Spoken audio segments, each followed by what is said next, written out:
दिल्ली में transfer posting को लेकर शुरू हुआ बवाल लगातार बढ़ता जा रहा है। केंद्र सरकार के अध्यादेश के खिलाफ सीएम केजरीवाल ने हल्ला बोल दिया है, जिसमें उन्हें विपक्ष के कई नेताओं का समर्थन भी मिल रहा है।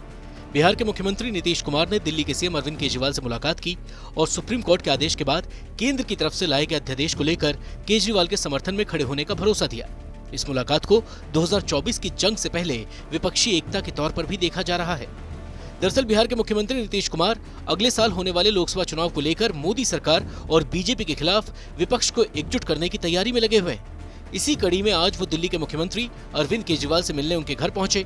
नीतीश कुमार के साथ बिहार के कई दिग्गज नेताओं ने भी केजरीवाल से मुलाकात की। नीतीश के साथ बिहार के उप मुख्यमंत्री तेजस्वी यादव, राज्यसभा सांसद मनोज झा और जेडीयू नेता ललन सिंह भी मौजूद थे। मुलाकात के दौरान नीतीश ने कहा कि जो केंद्र कर रही है वो विचित्र है। जनता ने एक सरकार को चुना है, आप उसके अधिकारी को कैसे हटा सकते हैं? संविधान के साथ ये लोग जो भी कर रहे हैं, देश की जनता इसे देख रही है। इस मुद्दे पर हम अरविंद केजरीवाल जी के साथ हैं। ये तो एक विचित्र बात है।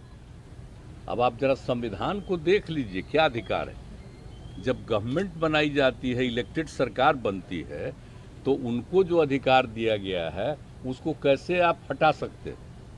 ऐसा तो कुछ नहीं है। लेकिन अब किस तरह से हो रहा है, इसलिए तो हम लोग कह रहे हैं कि सारे देश में सब लोग एकजुट हों, ताकि ये लोग संविधान का भी और किसी भी चीज का अपने ढंग से जो इधर से उधर कर रहे हैं और किस तरह का माहौल बन रहा है। मुलाकात के बाद अरविंद केजरीवाल ने कहा कि वो सभी पार्टियों से इस अध्यादेश के खिलाफ अपना समर्थन मांगेंगे और अगर राज्यसभा में इस कानून को हरा दिया जाता है तो 2024 का संकेत साफ हो जाएगा कि बीजेपी चुनाव हार रही है। अगर सारा विपक्ष इकट्ठा हो जाता है, नॉन बीजेपी सारी पार्टियां इकट्ठी हो जाती हैं, तो एक तरह से राज्यसभा के अंदर अगर ये इसको बिल के रूप में लेके आते हैं तो इसको बिल के रूप में हराया जा सकता है राज्यसभा के अंदर। और अगर राज्यसभा के अंदर ये बिल हार गया तो ये एक तरह से 2024 का सेमीफाइनल होगा।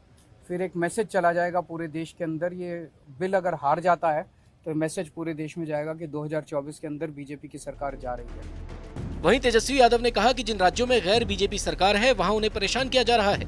केंद्र के अध्यादेश को लेकर अरविंद केजरीवाल को बिना वजह परेशान करने की कोशिश की जा रही है। संविधान को बदलने की कोशिश हो रही है। अगर दिल्ली में बीजेपी की सरकार रहती तो आज जो एलजी कर रहे हैं वो ना करते, उनकी हिम्मत नहीं होती।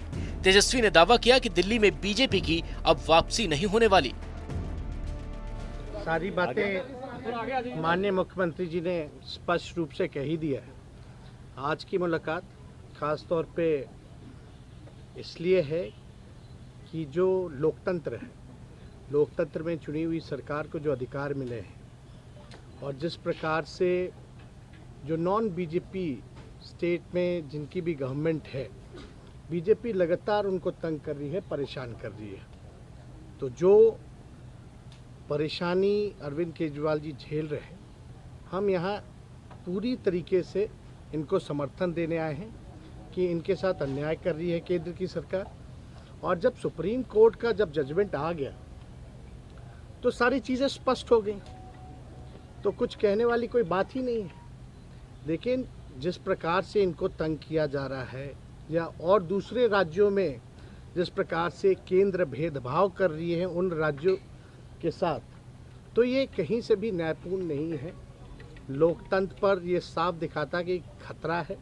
ये लोग संविधान को बदलना चाहते हैं, जो हर केस हम लोग मिल करके होने नहीं देंगे।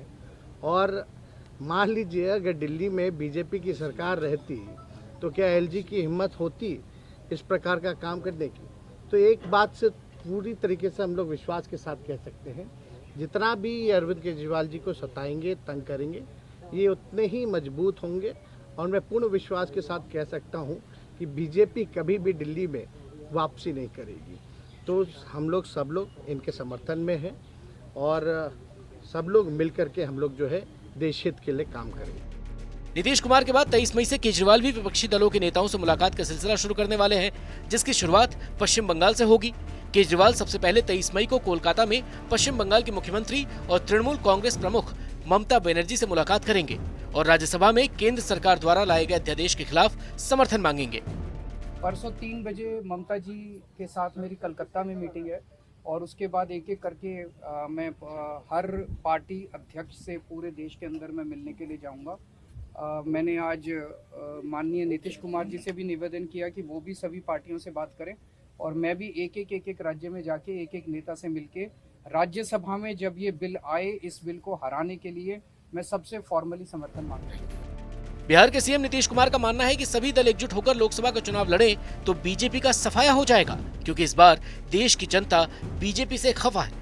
हाल ही में नीतीश कुमार ने कोलकाता जाकर पश्चिम बंगाल के मुख्यमंत्री ममता बनर्जी से भी मुलाकात की है। वहीं उन्होंने समाजवादी पार्टी के प्रमुख अखिलेश यादव से भी इस बार एक होकर लड़ने की अपील की है।